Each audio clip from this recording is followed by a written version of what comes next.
Hypo skupina in pa dogajanje okoli nje in naša zahteva za sejo odbora za notranjo politiko, javno upravo in pravosodje. Preiskave tečejo v Avstriji, preiskave tečejo na Hrvaškem, v Sloveniji nič. V Sloveniji nič. 9.2. se zgodi to, kar se zgodi. Pri čemer se mi postavlja osnovno vprašanje, ali je slovenska policija tu sploh sodelovala.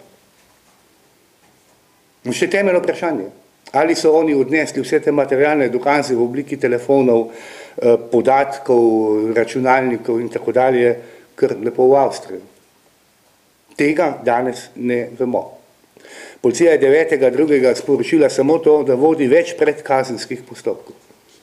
To je neko sporočilo, podobno tistemu, vodimo predkazenski postopek zoper ministrico za notranje zadeve v primeru NPU.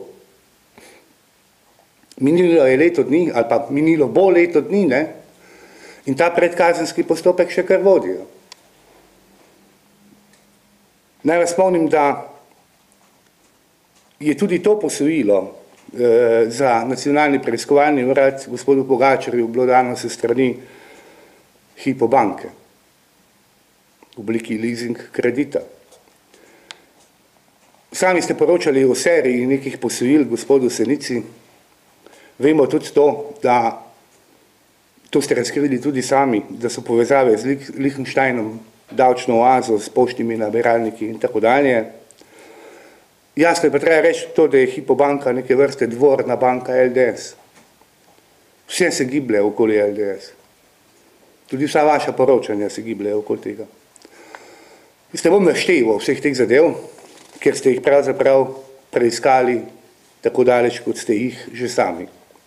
Ampak treba si postaviti eno temeljno vprašanje in s tem bom zaključil, kako lahko policija vse to preiskuje?